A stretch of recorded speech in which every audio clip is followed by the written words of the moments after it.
We should have a photographer, so Yeah. we'll get a photo of you guys. I like that a lot.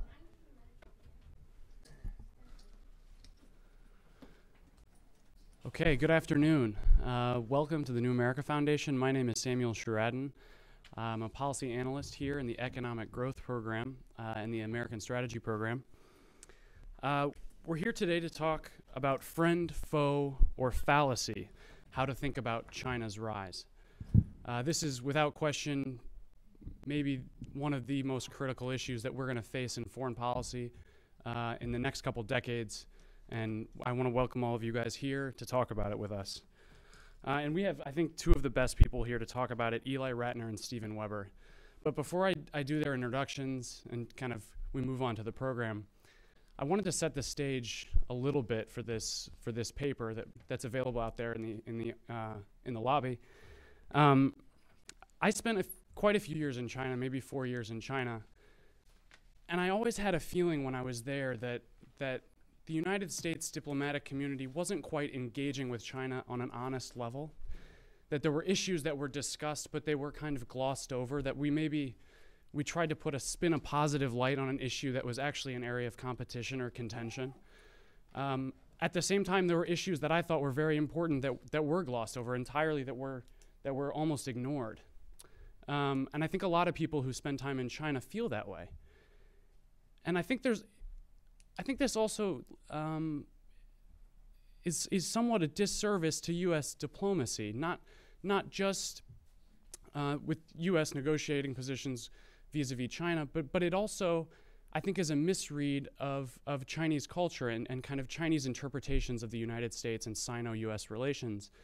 That the Chinese are not as, reluctant as we think to bring up problems and discuss them openly. And I think that the misread, just as I said, does a disservice to U.S. China relations. But it's an, I think it really is a problem. And I think the authors here have really put their finger on it. For a number of years, I couldn't quite place it. But these authors, in their kind of criticism of the fallacy, as they call it, the American Sino Index fallacy, which is the diplomatic community wasn't quite engaging with China on an honest level. That there were issues that were discussed, but they were kind of glossed over. That we tried to put a positive light on an issue that was actually an area of competition or contention. At the same time, there were issues that I thought were very important that were glossed over entirely, that were almost ignored. And I think a lot of people who spend time in China feel that way. And I think this also is somewhat a disservice to U.S. diplomacy, not just with U.S. negotiating positions vis-a-vis China, but it also, I think, is a misread of Chinese culture and kind of Chinese interpretations of the United States and Sino-U.S. relations. That the Chinese are not as, reluctant as we think to bring up problems and discuss them openly. And I think that the misread, just as I said, does a disservice to U.S. China relations. But it's an, I think it really is a problem, and I think the authors here have really put their finger on it. For a number of years, I couldn't quite place it, but these authors, in their kind of criticism of the fallacy, as they call it, the American Sino Index fallacy, which is this kind of notion to aggregate all of U.S. China relations into this very simple index, but then also to take that index and to take issues that aren't as critical and focus on those, and take issues that are very critical and kind of ignore them entirely. So with that, I want to introduce our two speakers today. First, we have Eli Ratner. Eli Ratner is an associate political scientist at the RAND Corporation. He's the co-author of American Policy Towards China, Getting Beyond the Friend or Foe Fallacy. This is the paper that we've commissioned from Eli and Dr. Weber. He's a research fellow at the National Asia Research Program. He will be joining the China desk at the State Department in August as a Council on Foreign Relations International Affairs Fellow. He is also a PhD graduate of political science at the University of California at Berkeley. That's a perfect segue to Stephen Weber, who's a professor at the University of California at Berkeley in the School of Information and the Department of Political Science. He's also the co-author with Eli Ratner of this paper that we have for you. He's a senior policy advisor for the Glover Park Group. He's a former consultant to the president of the EBRD, the European Bank for Reconstruction and Development. He's held positions at the Council on Foreign Relations and the Center for Advanced Study in the Behavioral Sciences. So please welcome our two speakers. I think they're gonna give great presentations, and I look forward to a robust Q&A. When you introduce yourself for Q&A, just please make sure to give your affiliation and your full name. So with that, Eli Ratner. All right, great. Sam, thank you very much. It's a real pleasure to be here, and thank you as well to the New American Foundation for convening the meeting and also for giving us the opportunity to write the paper and bring together some of the ideas that we're often sharing with each other offline, but finally have a chance to put it down and get it out there. Just the usual disclaimer up front that the views we're expressing today are our own and do not represent those of our research sponsors or the institutions for whom we work. With that said, the argument we're going to make today is a relatively simple one, but one that we think has important implications for U.S. policymaking toward China. We're going to offer a critique of what we see as a common misconception, as Sam mentioned, namely the conceptual collapsing of U.S.-China relations into a single aggregate index, such that really at any time it can be measured in its entirety and can be seen as almost having an evolutionary directionality of either improving or deteriorating as a whole. And we call this aggregation and measurement the American Sino Index, the ASI, just for short. So what we're going to do today is describe the ASI, talk about the problems it creates for policymaking, and offer some guiding principles about how we might be able to get beyond it. So again, the argument is simple on its face, but I think one that has important implications and is powerful in terms of how people tend to think about, analyze, and make policy toward China. If you consider what is generally accepted as the narrative of U.S.-China relations over the last couple years, we had from the end of 2009 through 2010, people talked about a deterioration of relations. We had Secretary Gates go to Beijing in January, where things began to thaw. We had President Hu's visit later that month, where relations were seen to be on an upswing, improving. This was embedded in the joint statement between the two countries. And most recently, we have the latest visit by PLA Chief of General Staff Chen Bingde, which again is seen as sort of a sign that relations are really on the up and up. This notion that there's a single relationship that we should be talking about. It's almost as if you could track it on a meter. And if you looked at a timeline, you would see it going up and down, often pivoting with these events or with meetings or whatnot. And I think this narrative of this flow of the relationship deteriorating, improving over time, is something that should feel familiar to most China watchers. And so what our task was to go out and assess the implications of making policy under this kind of a conception, this kind of aggregate, this idea that there's an aggregate holistic relationship. And we're going to be arguing that we think this is not a great way to conceive of the problem and not a great way to make policy. Let me just begin then by describing two fundamental flaws that result from aggregating the relationship. One I'll touch on in brief, the second I'll get into in a little more detail. The first is, and I urge you to take a look at the paper, is what information science calls a Lossy Algorithm, L-O-S-S-Y, which is essentially when you try to bring things together into too simple a model, you end up losing a whole lot of information. So one of the problems with aggregating the U.S.-China relationship into a single metric or a single index is that in doing so, obviously, you're going to be discarding an incredibly rich, complex environment. And we use the analogy of a dashboard in a car to talk about a Lossy algorithm and that metaphor. And again, I urge you to take a look at that. But what we wanted to spend a little bit more time on today, and where the title of the paper is drawn from, is what we see as a more fundamental flaw, which is what we call the friend or foe fallacy. Namely that indexing the relationship and assessing its directionality points towards some sort of dichotomous endpoint, whereby China will either at some point end up as America's friend or enemy, such that the current environment is interpreted as an evolutionary period of transition, which at some point will give way to a clear resolution. And these really aren't just oversimplified or academic categories. We think they're really deeply embedded in mental maps and the way people think about and conceptualize about the end state of U.S.-China relations. Where do you think it's going? How do you think it will end up? Will the U.S. and China end up as enemies? Will they end up as cooperative partners? There's a sense that the relationship is evolving towards some one of these dichotomous endpoints. And these should be familiar to you. The first, what you might call liberal internationalism. If you want a great demonstration of it, in the current edition of Foreign Affairs, John Eikenberry has written an article arguing that, well, China may want to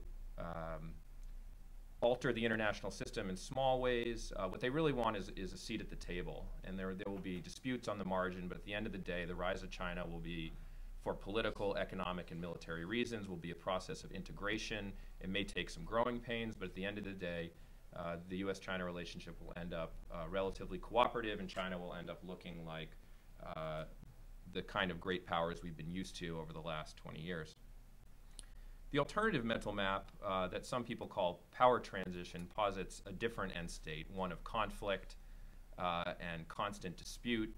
You can hold, if you want, the U.S.-Soviet relationship in your mind for this, but the essential argument that people have made looking back at history at the rise of great powers is that you would have a rising power in contrast to a declining hegemon, and as the rising power gains more influence, it will seek to change the rules of the game that were set under that declining hegemon. And when the rising power decides that it's time to change those rules, you end up with some sort of conflict or dispute in international politics. Often in history, it's been great power war, and in this case, it may just be an endpoint of really deteriorated conflictual relations between the United States and China. So folks are holding on to these two alternative mental maps, and the problem is that if you harbor the notion of an aggregate U.S.-China relationship, you're using these mental maps to tell you where the index is going, and such that policymaking becomes an exercise in trying to move the U.S. relationship along the index to bring about the liberal international outcome of cooperation, to bring China into the system, while preparing for the potential that they might challenge the United States. And this is the basic logic of America's hedging policy toward China. We want it to go here, we want it to be cooperative, we want that outcome, but we also need to prepare in case it goes otherwise, in case it all goes down here. There's a sense the entire relationship is going to end up at one of these points or another. But from our perspective, really the key question is, and I think this is one of the fundamental questions that's in the paper, is really, what if we're not evolving toward an end state of wholesale cooperation or conflict? What if the relationship isn't actually moving as a whole in one direction or the other? And what if that conceptualization is wrong, particularly in the relevant time frames we're talking about? And instead, what we're more likely to see is some messy combination of conflict and cooperation, depending on issue, time, and place. And if that's the case, which I think we suspect it is, then there are serious problems with conceiving of the relationship as a single entity, as an aggregated single conceptual whole, tending toward either cooperation or conflict. In the paper, we outline at least 3 pathologies that develop from this American Sino index, from thinking and making policy in this aggregate term.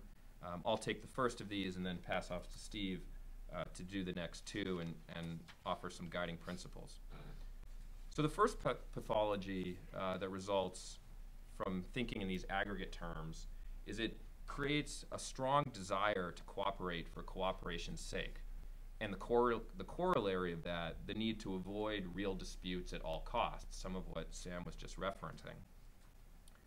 Because if you're really concerned about the relationship, about the direction of the relationship, and you're thinking about it in the aggregate, then cooperation on any particular issue is really important, because it accumulates and it pushes you in the right direction. It pushes you toward that cooperative outcome. And in contrast, conflict and dispute is really bad, because it drags down the ASI, it drags down the American Sino Index and pulls the relationship more toward that alternative conflictual outcome. And so what are some of the more direct consequences of seeking cooperation for cooperation's sake? The first is that it allows the other side, in this case China, to arbitrage against your desire to cooperate. And I think we saw some of this during the first year of the Obama administration, where there was a real desire to engage and cooperate, a strong desire not to make waves with Beijing early on in the administration. There was a delay on arms sales to Taiwan, a delay on meeting with the Dalai Lama, talk about a G2, not necessarily in the administration, but in the analyst community. Quotes from the administration: the U.S. China relationship is the most important relationship in the world. Or, there is no issue in international politics that can be solved without cooperation between the United States and China. We heard a lot of this kind of rhetoric, and not surprisingly, the result of that is that it leads to less flexible bargaining positions from the Chinese. And I know Sam said he spent time in China. I'm sure many of you have as well. Those of you who have experienced bargaining at a Chinese market, you don't walk in and the first thing you say is, I really, really, really want to buy that, and I'm not leaving till I get it. You're not going to get a great price if that's your opening bargaining position. The second problem with cooperation for cooperation's sake is that it also, by putting a premium on cooperation rather than actual problem solving, it often prevents you from searching for alternative solutions. And it can make it hard for you to prioritize or to know what really matters and what doesn't. It also potentially blinds folks to the extremely, what I would consider, pragmatic nature of Chinese foreign policy. So on issues like North Korea or Iran, the United States can be a victim of delay tactics when it holds on for the desire to cooperate rather than simply trying to solve the problem. And I think Steve will have a little bit more to say about this in a minute. And then finally, if you're worried that disputes are going to drag down the index, if you're worried that any conflictual issue is going to accumulate to this index and drag down and push you more toward that end state of cooperation, then you're going to end up avoiding uncomfortable issues. Of course, there are some issues that can be ignored, that can be pushed aside, but there are others that are going to deteriorate if they're not managed. So related to Taiwan arms sales or maritime security issues, if they are left off the agenda, if they aren't spoken about honestly, again, as Sam mentioned, they can fester and become more insidious over time. So let me pass it off to Steve then. He's going to pick up on some of the pathologies of the ASI. Thanks, and let me add my thanks also to the New America Foundation for the opportunity to give this talk. I'm going to say just a couple more things about what goes wrong, and then propose a couple of principles for how we might manage this relationship better. So getting back to the question of what goes wrong with an index, we see a pathology which we think of as sort of magnified and unrealistic expectations that to everyone's disbenefit get linked together. Let me talk about linkage for just a second. So just sort of step back for a moment from the way we think about the relationship today and ask yourself, just purely from an issue, what do these four issues have in common? You could pick almost any four, but these are the four that came to mind for me. The failure to get agreement and the particular behavior of the Chinese in Copenhagen. Second, of course, arms sales to Taiwan. Third, recent events in the South China Sea, which actually have been going on for some time, but sort of change in their pace and motivation at any given moment. And fourth, currency policy. My answer to that question is, on the face of it, not a lot. The search for some linking narrative is itself part of the ASI pathology as we think about it. This gets manifest in very practical sorts of terms. People will talk and think about, for example, an action towards North Korea as a litmus test of something, or events in the maritime disputes in the South China Sea as a leading indicator of something else. And the question we're really asking is, well, litmus test of what exactly? Or a leading indicator of what exactly? Eli has talked about these sort of two endpoints that are kind of connected to expectations of the relationship. There's even a sort of deeper, I think, historical analogy here that goes way back to the years that some of us may remember, the early years of détente, and people's sort of efforts, I think, and we could say more about this in question and answer if it's of interest to people, the efforts of many analysts at that time to essentially categorize a great power into one of two buckets, either status quo or revisionist. That time, of course, coming out of Kissinger's work. Our view is that actually in this relationship, that's a lot more trouble than it's worth. Because what it does is to lead the system, sort of almost like weigh the system down with expectations that it really can't handle. Let me say a little bit more about that with regard to the magnification of these expectations. In the paper, we make an analogy to stock theories of the way the stock market moves. The stock market has a number of different indexes. The one that we're most familiar with on a day-to-day basis usually is the Dow Jones Industrial Average.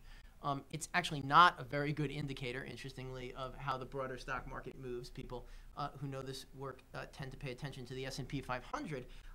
But the point that we want to make here is that what happens to the index and what happens to the individual stocks, analogous to issues within it, when something changes.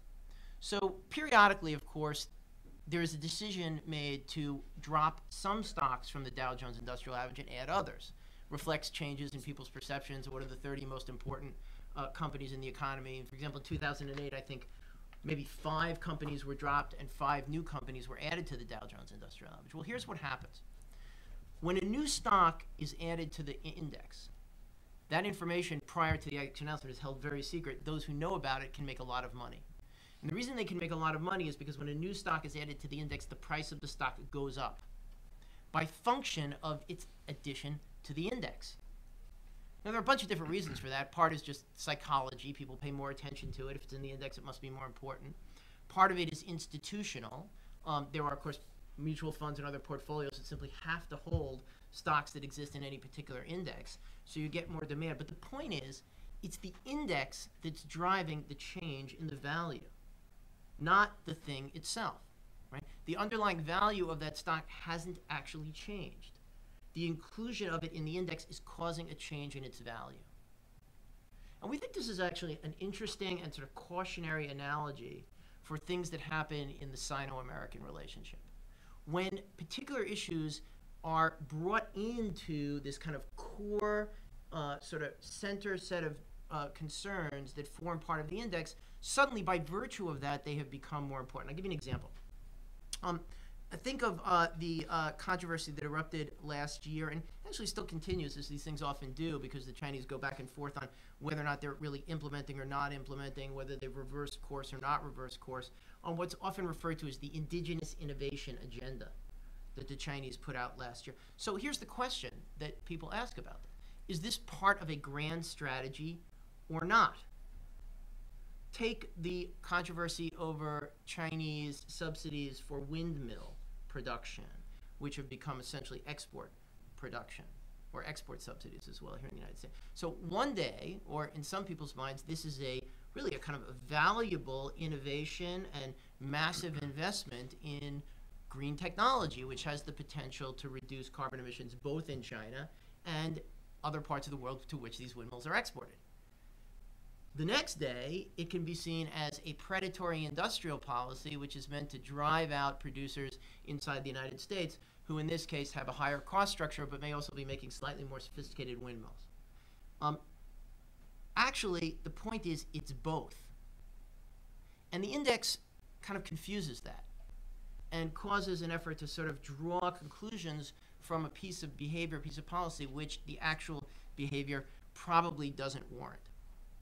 There's a second context, or a second consequence of this kind of thinking, which is that similar to stocks that don't exist in the S&P 500 or the Dow Jones Industrial Average, there's a tendency to discount data that's not in the index. The problem here, of course, is that the rise of China, which is a multifaceted and quite dramatic set of events that touch all of the world's lives in many different ways, is not all about, the rise of China is not all about U.S.-Sino relations. And things that don't directly affect bilateral ties aren't necessarily less important. In fact, thinking about it that way can be very dysfunctional for the following obvious reason. When you're a great power, you have a massive number of relationships and a huge number of activities that impact political, economic, security systems around the globe through many different channels, many of which are indirect. From the perspective of the United States, many of those consequences or impacts are sort of what we think of as sort of slow burn dynamics that bear on U.S. interests gradually over time, but nonetheless may be some of the most impactful consequences of the rise of China. A couple of years ago, we wrote a paper together along with a colleague of ours that appeared in the National Interest called The World Without the West, where we were emphasizing the importance of what are now sometimes referred to as South-South ties.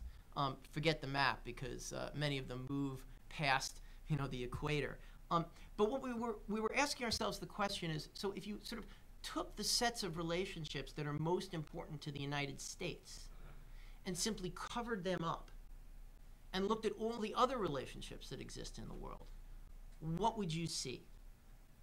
And in that case, you would see a web of relationships and a web of influence sort of maps that are things like these. The China-Africa Forum, an institution for massive infrastructural, agricultural, and extractive investment inside China. You would see international institutions like the Shanghai Cooperation Organization, which at the time very few people were paying attention to. We thought they ought to pay more attention to. You would see the beginnings of alternative financial arrangements. For example, the increasing offshore trade in renminbi-denominated instruments. The kind of colloquial term for this in Hong Kong is the dim sum bond. You would see a series of special economic zones that the Chinese have had in Egypt actually for some time, but which very few in the United States paid attention to until Egypt became the center of the map. And of course, you would see a kind of the classic, I think, of the last year or so, under attention than over interpretation dynamic in regard to the Sino-American relationship, which was, of course, at least in my view, the controversy over rare earth elements and the export restrictions on rare earth elements.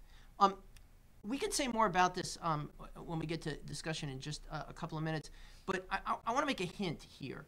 I think there are lessons to be learned about the downside of these kinds of dynamics, which we've referred to in some greater length in the paper, from the experience of détente. I think there are clear historical analogies to over-interpretations, putting too much weight on unrealistic expectations, and the consequences of that both in domestic and international politics that many of us have lived through before. I'll summarize them like this. Unrealistic expectations that get locked in people's minds yield overly big disappointments that then get embroiled, of course, with accusations of bad faith, not necessarily because the other side acted inappropriately in their conception of what was going on, but because our expectations of how they were going to behave were unrealistic. This is, of course, true on both sides. Oversimplified indices almost necessarily create those kinds of unrealistic expectations. And if you believe that the domestic political dynamics of that kind of problem are at least as fraught now as they were in the early 1970s, then we ought to worry about that and try to compensate for it. So, recognizing that this is a really hard problem, how do we believe people should try to compensate for this or do a little bit better?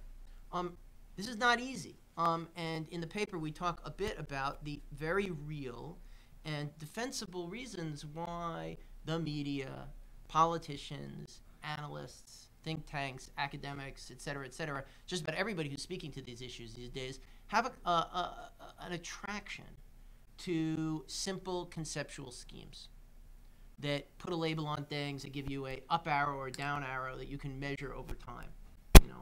Colloquially, there are tendencies to do that may have even increased over the last couple of decades. We don't have any simple solutions. But what we do propose in the paper a couple of general principles that we think could help. And they're very simple. They are drawn really from bargaining theory, and they're drawn from a mindset that says, what if this is just a bargaining relationship that's not fraught with these vast, grand expectations? What would you then do? Right? So here's three things that we think you would do, and I'll finish with this. One is, you would constantly have in your mindset, sort of written on the back of your eyelids, manage issues, not the relationship. Manage issues, not the relationship. That's kind of a normal bargaining game. So you have a couple of fights. It's just a couple of fights. It's not necessarily a downward turn that means anything. Same on the upside. You have a couple of successful agreements. It's just a couple of successful agreements that are about those issues. The challenge here, interestingly, is to not connect the dots and not over-interpret. Now, as I said, this is kind of countercultural for many observers, for analysts. It's certainly countercultural for academics. Our view is that we would be well served by, at least for the present, trying to stay away from grand strategic concepts that would make it easier for us to talk about this relationship. So as interesting and as valuable as it sometimes can be to go there, we think going there right now is a bad idea.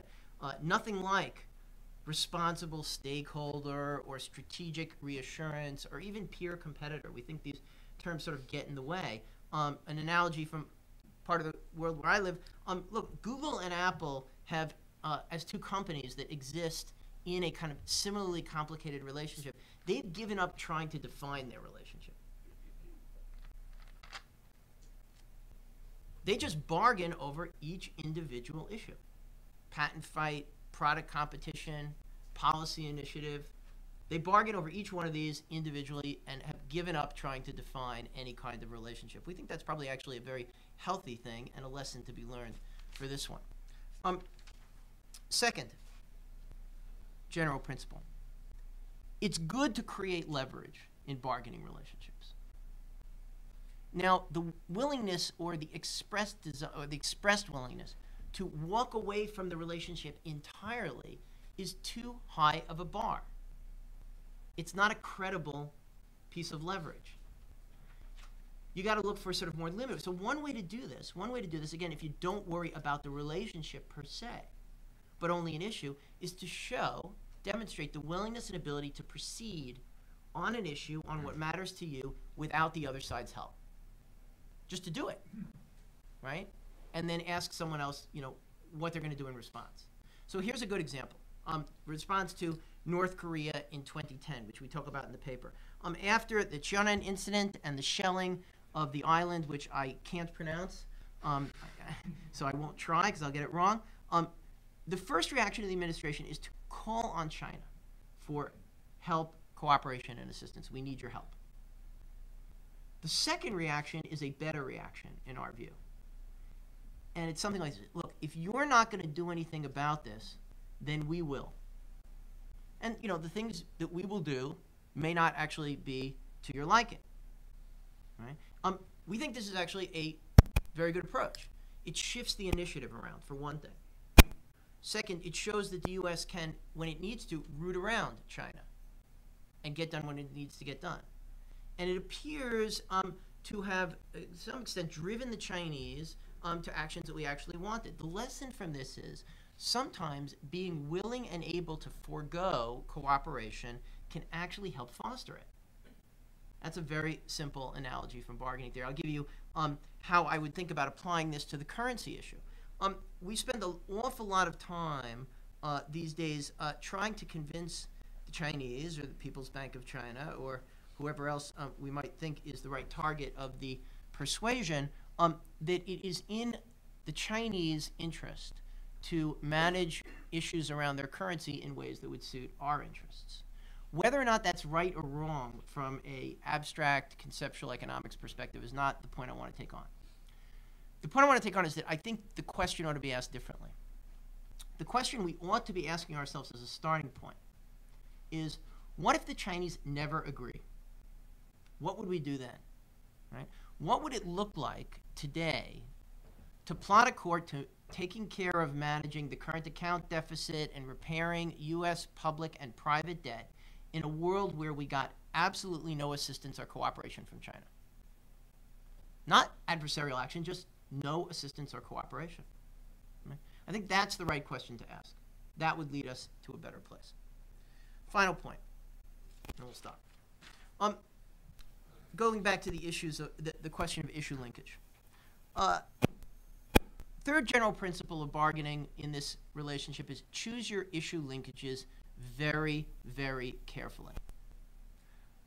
Look, again, we know this is really hard to do in the hyper-politicized environment, but I actually think it's even more critical than Kissinger would have argued in the U.S.-Soviet relationship in the 1970s. And it's very urgent, too, and this is part of what drove us to kind of be interested in writing the paper at this time. 2011 is going to be a very busy year for the U.S.-Soviet, Sino-American relationship. The Sino relationship. Lots of summits, lots of meetings, lots of official visits. These are places where issue linkage can get sort of out of control, right? Linkage, I think of sometimes as like salt. You know, a little bit goes a really long way, and too much of it is really unhealthy for you. Gets out of control, right? And most important in that context is to identify issues where neither side can really be moved by attempts at linkage. I don't know exactly what those issues are. I think we could probably argue about what they are, but you know, you might put on that list the question of arms sales to Taiwan. You might put the currency issue on that list. You might put the human rights issue on that list. Whatever the list is, whatever we come to agree the list is, we believe it's better to wall them off and not see them as targets for linkage. We think that's possible. We can do this. Last example in that context of a time that we've actually done this rather well. Last year, the Chinese began to intimate, never came out, I believe, and said explicitly, that the South China Sea, issues in the South China Sea that we're all familiar with, were joining Taiwan and Tibet as kind of what are self-defined as core interests. That's a key linkage move. The U.S. rejected that, clearly, explicitly. Secretary of State Clinton rejected it very clearly at the ASEAN Regional Forum in Hanoi in July of 2010. And interestingly, the Chinese stepped back. And as a result, we've seen no more official proclamations on this. Now, here's the thing. Look, the game, of course, the actual game on the ground, or in this case in the sea, the game is still afoot, as Sherlock Holmes would have said, but the linkage is now in our control. And that's a good thing. So let me end with this thought. The way we portray this relationship is as a long game, but not necessarily a game with a clear evolutionary endpoint. Drop that perception. Second, look, everybody wants simplifying mechanisms and crisp concepts to measure, you know, where we are and in what direction we're headed. We think people should be very wary of that. And as we say in the paper, for a very simple reason, I'll end with this. Everyone's heard the phrase, you can't manage what you can't measure. And that's one view. It is, you know, very common among CFOs of business organizations. There's a second view that comes from, say, the iconic marriage counselor who might say, you know, it's not a very good idea to take your relationship every day and market to market on a daily basis. Like, how are we doing? Is the relationship better this week or worse this week as a result of what happened over the course of that week? We think this relationship is more like the latter than the former, and it would be managed better in that context. So I'll stop there and turn it over to you, Shane. Okay, great. So I'm going to take the moderator's prerogative and ask the first question. I mean, it seems to me that this relationship is obviously taking place on two levels. One is the kind of general public, political, media level, and then there's also this diplomatic level. My impression is that behind closed doors at the diplomatic level, some issues are very much on the table. For example, the currency issue. And I think there's a lot of understanding on the Chinese side that Tim Geithner has a domestic political situation to manage. And you know, the same thing is true, vice versa is true. On our side, we understand that the Chinese have a very serious, you know, and a very kind of complicated domestic economy to run. And so there's understanding on this issue that the currency problem, on each side, we have this kind of agreement, right? And we move forward slowly. In public, they both kind of make slightly controversial statements, but in private, it's a managed relationship. But you guys mentioned containment in your paper, and I wanted to know, are there issues that are simply off the table, in your opinion, at the diplomatic level? Are there issues that aren't being talked about that should be brought into what you guys call, the core interests, the core set of things that should be impacting the relationship. So I guess I'll ask you, Dr. Ratner, is it, in your opinion, what does that look like? What's behind closed doors? What's on the table and off the table?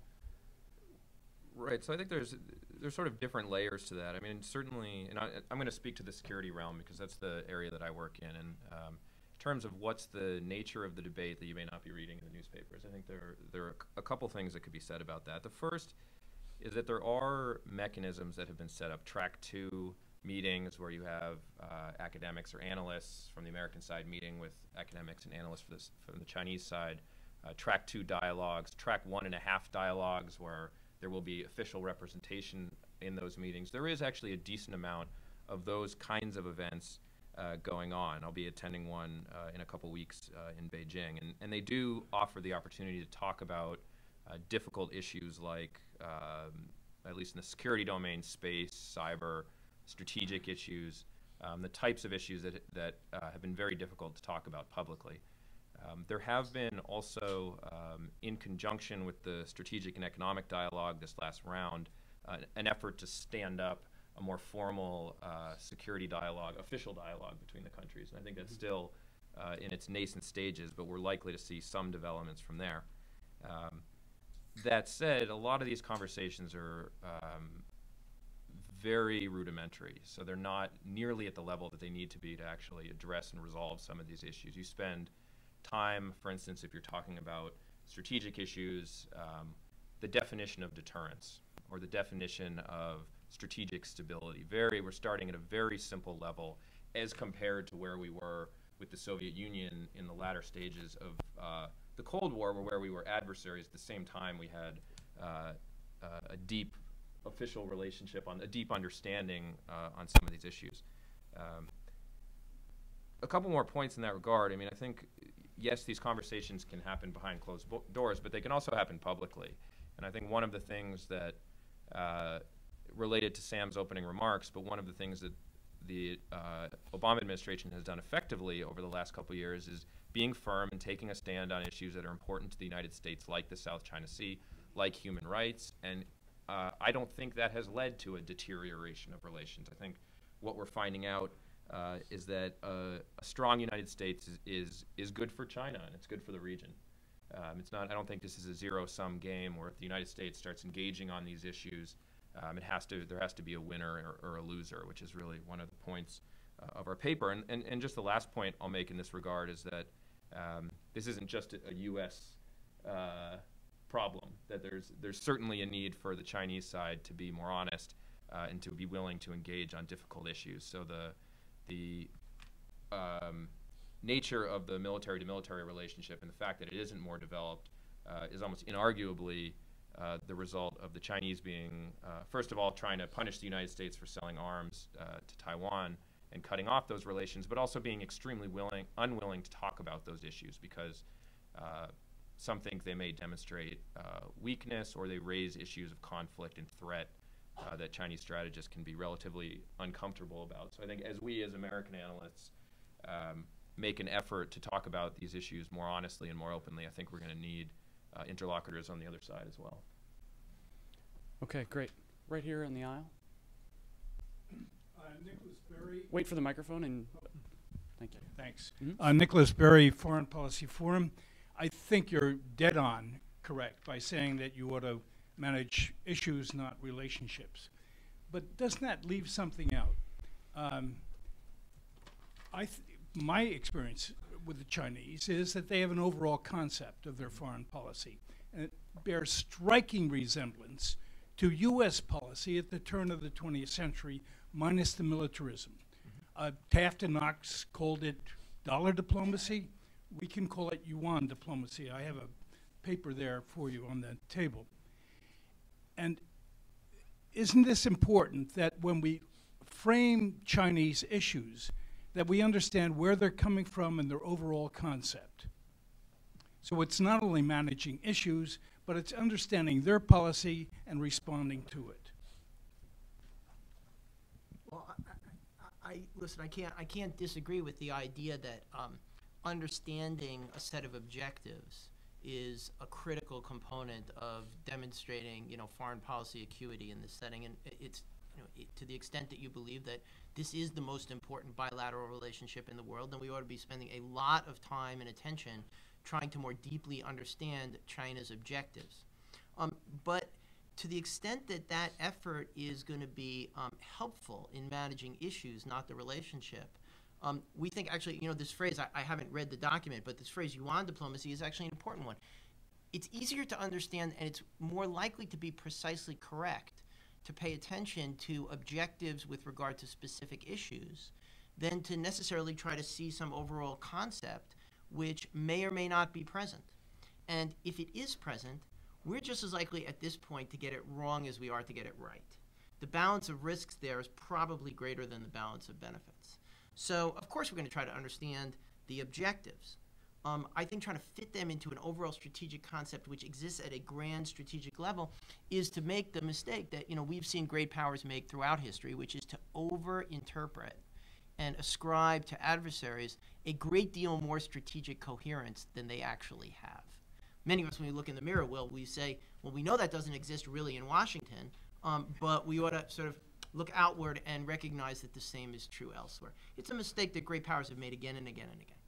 Yeah, and I would just add to that. I mean, I think there's no question that there are debates going on now in China about how China is going to exercise its increasing influence in the world. So that I think this point is really important, and it's actually one that we make in the paper, not to try to see a grand strategy, try not to read into a grand strategy a disparate set of events.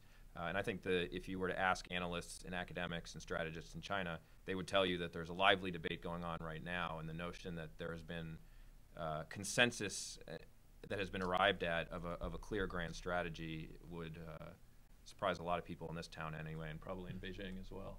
Yeah, I think just to add on to that, I mean, it seems like, from your comments about the Soviet Union, that we had these kind of deep official ties with them, actually kind of knew where they were coming from at a diplomatic level. It strikes me that the United States actually doesn't know China that well, and that a lot of this fallacy really does kind of originate from a misunderstanding of China and China's objectives. I mean, I know on the currency issue, for example, there's a huge debate in China. The central bank does not want to have to sterilize, the billions of yuan that it has to sterilize every day. The Ministry of Commerce wants to export. So obviously they're on different sides of this issue, and their constituencies and all kinds of people in the domestic situation in China that see that issue differently. So yeah, and if I could just add to that, I mean, I think another important point on top of that, and Steve and I were talking about this a little bit earlier today, which is that not only may Americans have a hard time understanding China, but the U.S. China relationship may actually be fundamentally different than anything we've seen before in great power politics. And it may in fact be that 20 years from now, we are very interdependent and cooperating very closely on some set of issues in some part of the world, and in another set of issues in another part of the world have a relationship that looks a lot like the Cold War. And we don't have the theoretical or conceptual tools to deal with that, but trying to cram them into familiar models of great power relations, I think, is not the way to go. So it's not just a lack of understanding about China per se, but the dynamic between the two may actually be something we haven't seen before. Okay, so if in 20 years you see that this relationship is different, you heard it here first. Right here in the second row. Yes, Dave Fitzgerald, retired State Department, now a private consultant. Thank you very much for your comments. I was particularly struck by the whole notion of U.S.-China relations being anything really different than something that's happened in the past. I don't really agree with that. I used to follow U.S.-Japan relations a lot, and not only since the war, but before the war. And if you look at the last 150 years of U.S. existence and foreign policy in the world, there's an awful lot of good, solid evidence to show that the U.S. has had a real problem understanding the world. And it's had a real problem since the end of World War II, when it had a very imperial position and made some very false assumptions about the rest of the world and the other countries and other societies and cultures that are in the world that they're suddenly became the heirs to. They weren't the dictators over. They were suddenly responsible for those kinds of alliances, as we call them. And those kinds of relationships with societies. It seems like the Japanese precedents and their great economic growth over the last 60 years. You can look at the South Korean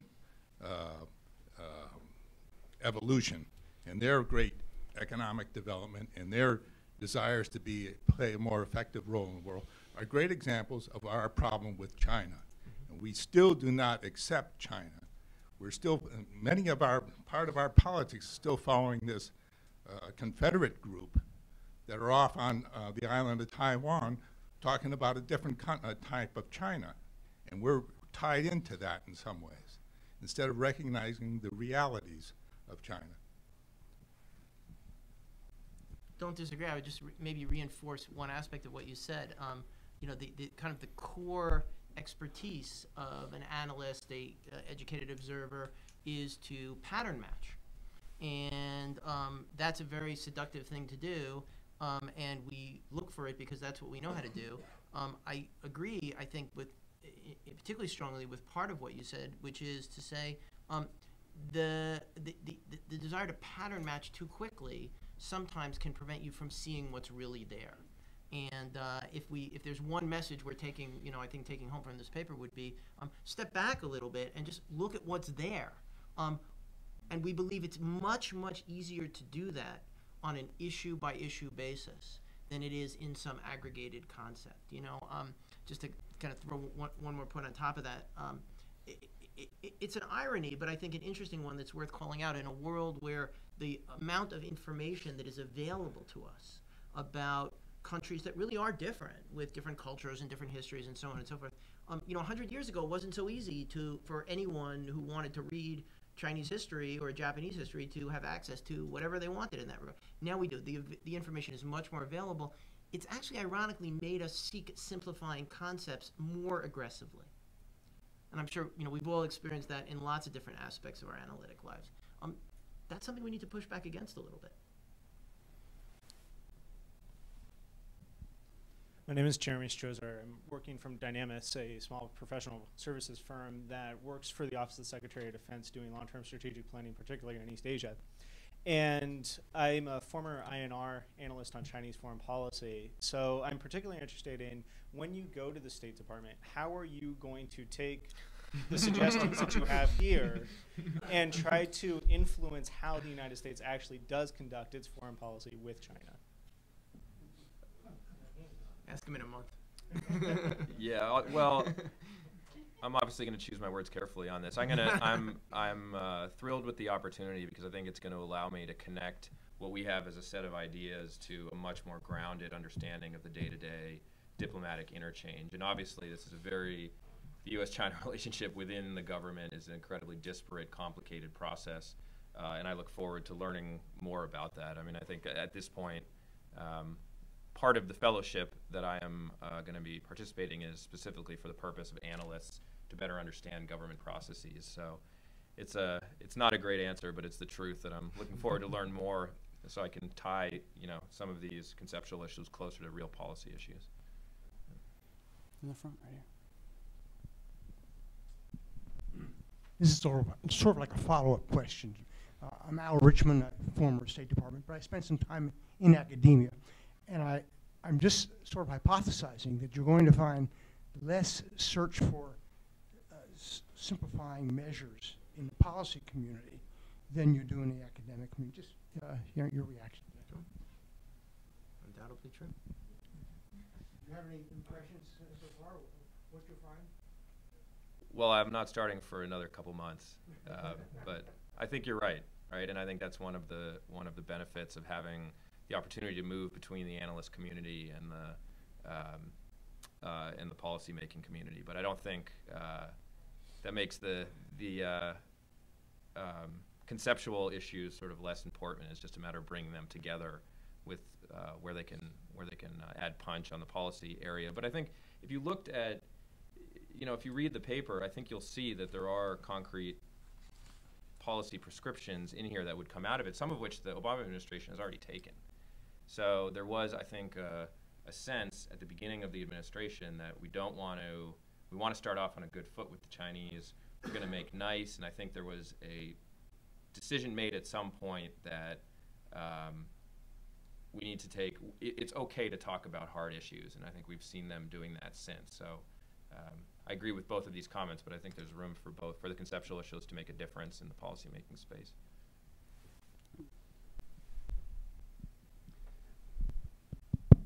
My name is Kunio Kikuchi, and I'm with Washington Research and Analysis, a small consulting firm, but I was with the World Bank for 30 years.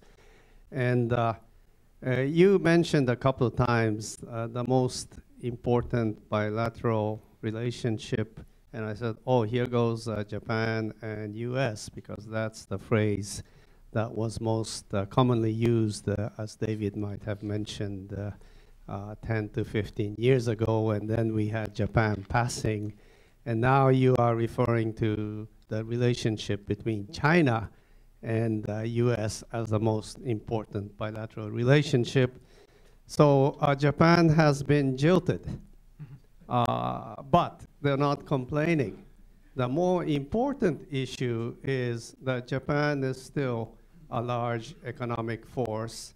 And I think when you look at that area of the world and 10 years from now, what's going to really happen is that while US takes Japan and South Korea as granted in their pocket, in its pocket, actually China is working very hard to get a closer relationship, as it were, back to the historical relationships where both Korea and Japan were part of the Chinese sphere of influence.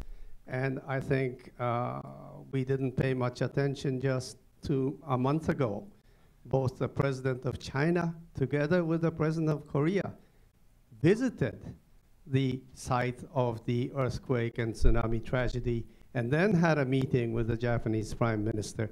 I think that it was a very significant issue, and I think, or a significant event, which went largely unnoticed over here. So I would like to request that when you talk of U.S.-China relationship long-term, I think you have to introduce how do Japan come into play. Is U.S. prepared to lose Japan, as it were, to China? Thank you. I didn't know if that was a rhetorical question. Let's assume it isn't. My impression, at least, of where we are now in our security relations, again, I'm less familiar on that. Our security relationships with Japan and Korea are strong and growing stronger. And there is I think on both sides, vis-a-vis both countries, there's a strong desire on the U.S. side not to appear complacent and to understand the importance of those relationships for the United States, and to try to transform those alliances so that they work to the benefit of the host countries as well. And I think if you were to look closely at the transformation of the U.S.-Korea alliance in terms of basing and presence and the types of operations that are being planned and trained and exercised, you would see that. So I think people are certainly aware of the regional dynamics when they think about Asia. I think the concern that somehow the U.S. is only thinking about China and not the larger regional perspective would be misguided. Whether in the long term there's greater continuity or institutional cohesiveness to Northeast Asia, it's hard to say. I think it would be easy to make the other argument, but I think at this point it's really hard to say, except I will say that I think the United States is aware of this and doing the best it can to keep those relationships strong.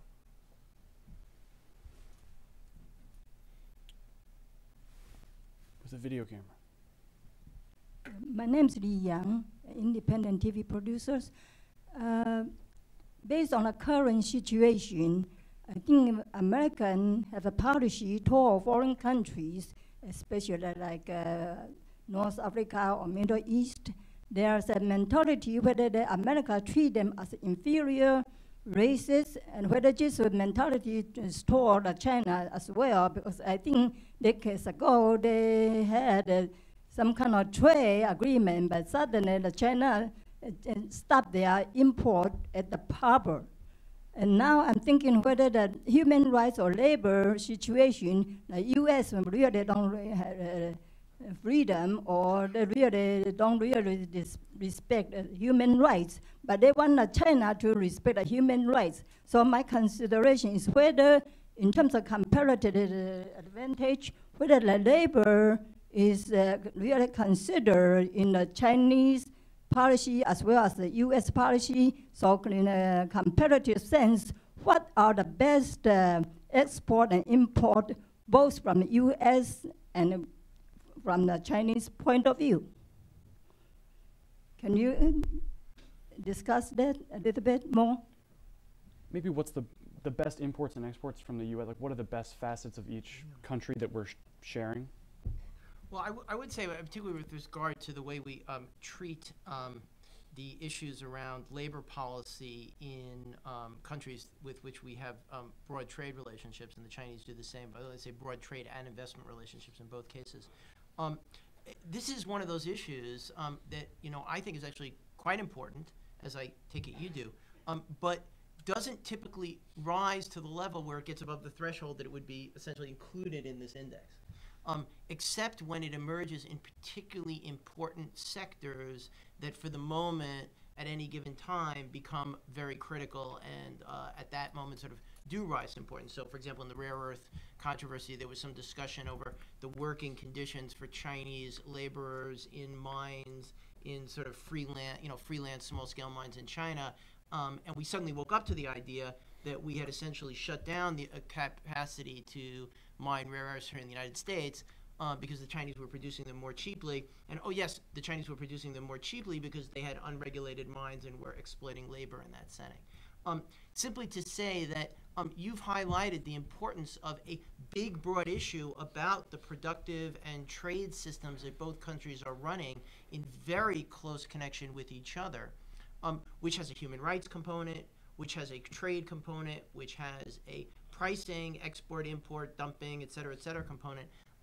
And the attention to it, if as long as the relationship is seen in this kind of oversimplified, aggregated manner, I think what we're saying is the attention to issues like that, at best, is going to be episodic and only in the context of these other big sort of things that blow up on people's radar screens, rather than kind of tracking systematic efforts to improve the situation over time. That's not pragmatic, and probably doesn't serve either side's best interest. So what are the areas that we're neglecting the most? I mean, what's likely to be the collateral damage of aggregating our, bilateral relationship? What are, if you were going to pick out 3 things that we think we're missing, let's say rare earths a couple years ago, but at the top of your list of importance, do you think it's how we treat, labor? Do you think it's the economic relationship beyond currency? Because that's one that I would put at the top of the list, that we've kind of focused too much on the currency. But what are your thoughts? What would you be at the top of your list? Well, I'll give my favorite. You give your favorite. How's that? Great. My favorite are the broader sets of issues, and you may have had the same thing in your mind with regard to intellectual property policy. I think this is absolutely critical. I think it is the core ingredient of the way in which we assess and extract value added from modern day economic processes beyond things that you can take out of the ground. And I think that it falls below the radar screen for the big, broad, meta-strategic thinkers, except when it doesn't. And at the few times that it doesn't, it's often connected to issues, that are in some sense peripheral.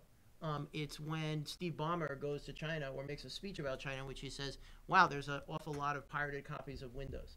That's a problem for Microsoft. I'm not sure that is a significant foreign policy problem for the United States. But the broader IP issues, of which that is one particular kind of, highly visible, but not, I think, overall strategic element, because, Windows 95, 1995, that was 15 years ago.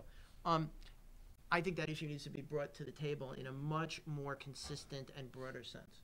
I don't think it would surprise you. We probably agree on that.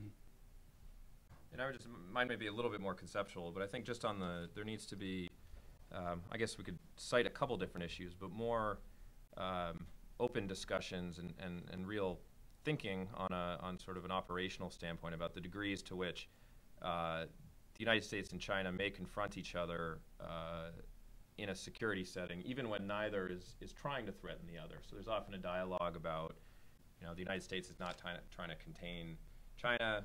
China does not pose a threat to the international community. We're used to hearing this. Whether whether that's the case is another story. But even if that's true, the development of China's military and the degree to which their interests are expanding overseas is going to lead to more Chinese security forces active in the world.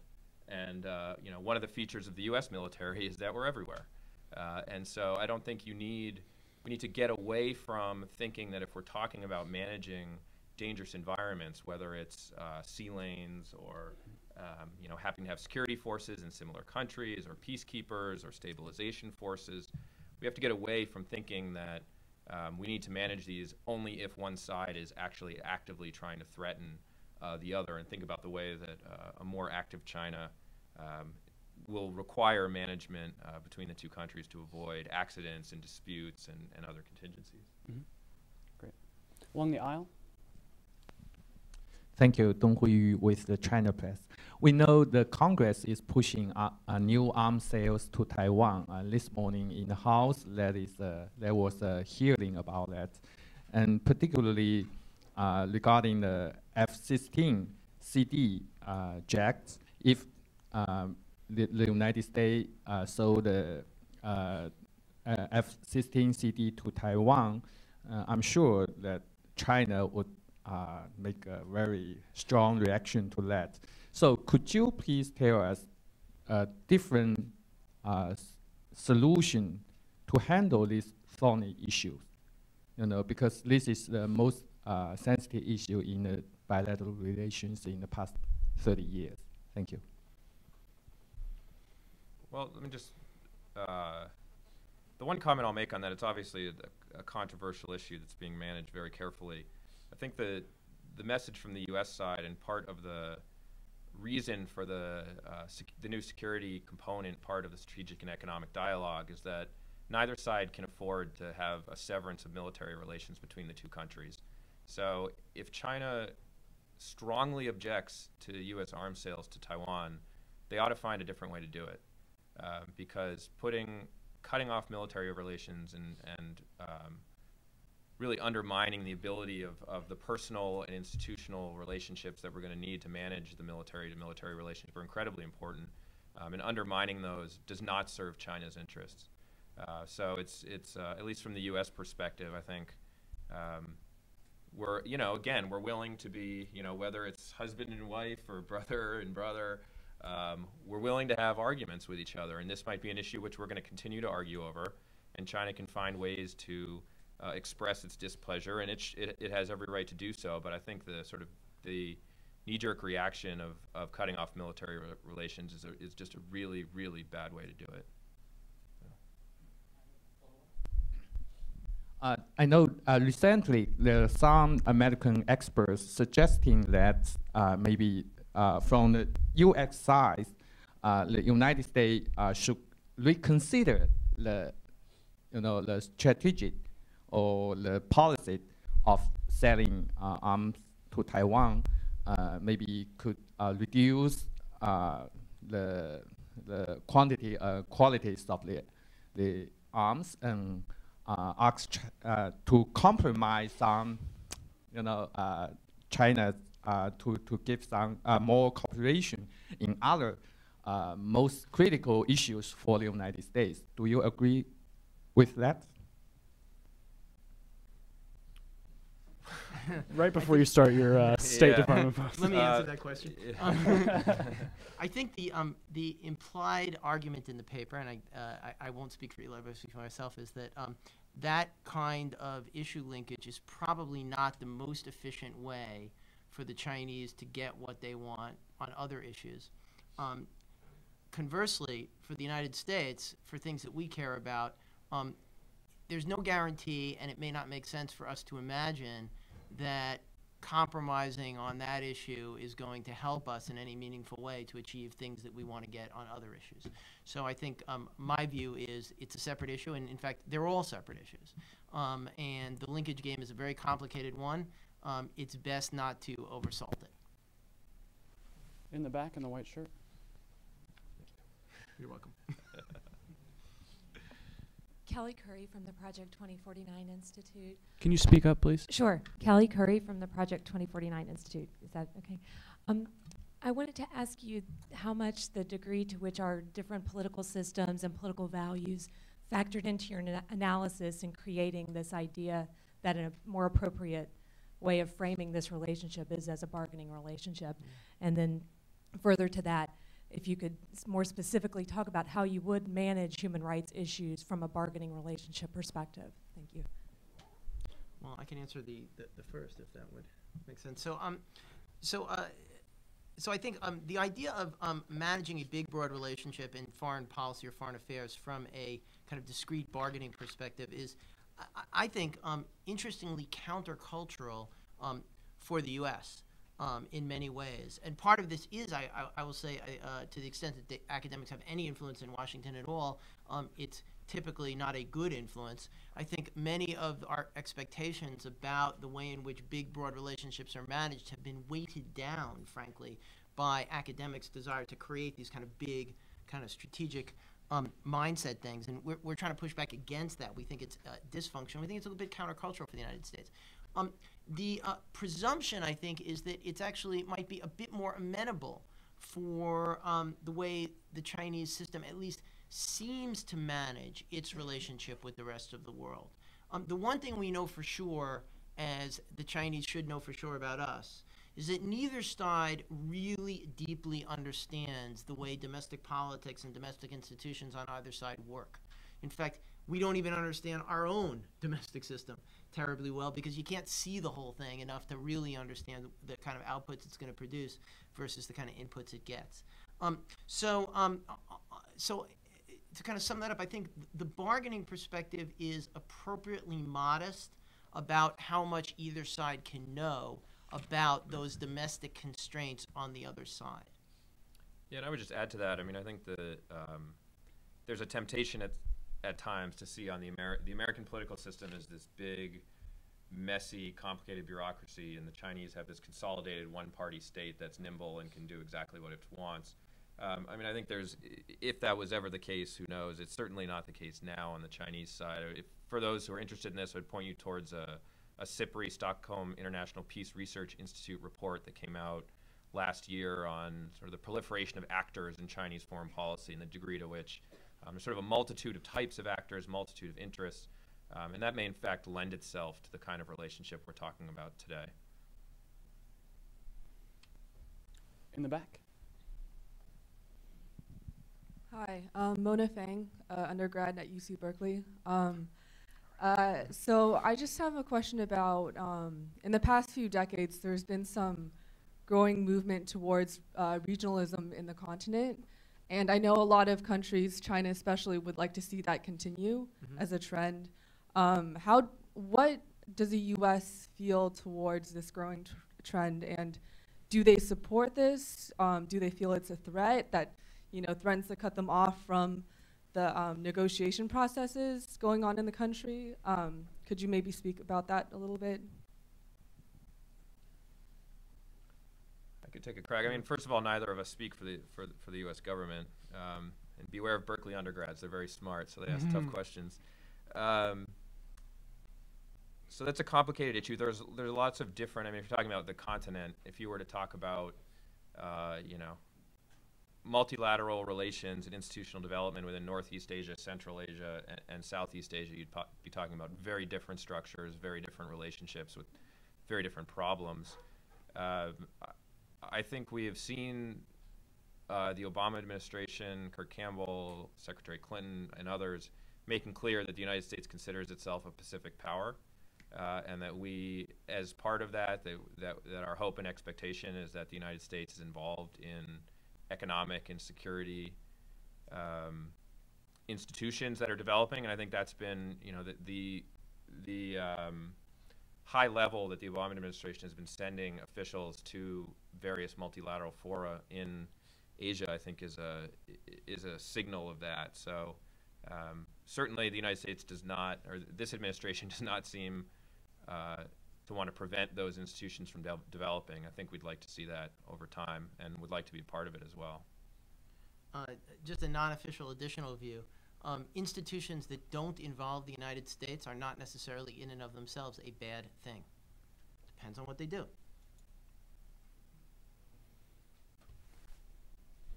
Follow-up question. Hi, Nicholas Berry again, Foreign Policy Forum. I'm really speaking on behalf of two people that can't be here. They're both dead. That I've been associated with for a long time. One is Ambassador Felix Kohl, who wrote the first long telegram from the Soviet Union on the sources of Bolshevik conduct. It told Secretary Lansing, don't intervene in the Civil War. He was ignored. Big mistake. The other was our friend George Kennan, who wrote the sources, as you know, of Soviet conduct. Both would say to you that you can't really begin to deal with a foreign country unless you know the sources of their conduct. We made that mistake with Nazi Germany, all too late. I think we really have to understand the history and the culture and the motives. Yes, there's fighting among policy in Beijing, no question about it, but there is a pattern to their policy. China is something very distinct in their foreign policy, and I think unless we begin there, we're making big mistakes. Okay, if you guys want to just maybe answer that comment, and then, you know, if you have any concluding remarks, and then we'll adjourn. Sure. I think I don't know if I would agree with the characterization that China is a certain way, but I think the notion that we need to understand their behavior from a sort of an interest-based starting point is right. I think that's in line with the argument we're making today, that their interests for sending anti-piracy forces to the Gulf of Aden may be different than their Iran policy, than their North Korea policy, than their South China Sea policy. So I think thinking about these issues individually and try to understand what I said earlier of sort of the pragmatic nature of their foreign policy, rather than reading big grand strategic plans into their behavior, would be a right way to go. So I don't think I disagree with the premise of your statement. I'll just add to that. I think the détente analogy, which is always out there, or Cold War détente analogy, which is always out there in people's heads, I think, whether explicit or not, is both instructive and scary in some ways. The instructive part is, yeah, I mean, we had a kind of a touchstone idea about what were some of the core driving forces behind Soviet foreign policy, and it actually served us rather well in some respects. But when we overloaded that with expectations about just how coherently that would drive their behavior, as we did most visibly, I think, in the early years of détente, we created a set of kind of expectations and institutions for ourselves which actually undermined the relationship incredibly quickly. You know, I think, at least from my perspective, the kind of one big lesson of détente is how high it went and how quickly it crashed because of things that happened here in the United States as well as what the Russians did. And so, you know, some people dated 18 months, some people dated 2 or 3 years. I think the lesson of that is it requires a very, very deep understanding of the ebbs and flows of culture, history, institutions, and so on and so forth, in order to create such a coherent expectation or such a coherent understanding of a system that one can have realistic expectations of how it's going to behave across a range of issues. In that context, probably George Kennan was the historical exception. I remember the early part of the 90s when the Clinton administration was kind of searching around, as everybody was at the time, for some kind of grand strategic concept to replace containment. I think enlargement was one that was thrown around and so on and so forth. I think for a period of time, people felt that the failure to create that was a failure and actually something that needed to be remedied. I actually saw it as a strength. I think that the pressure to drive that kind of congealment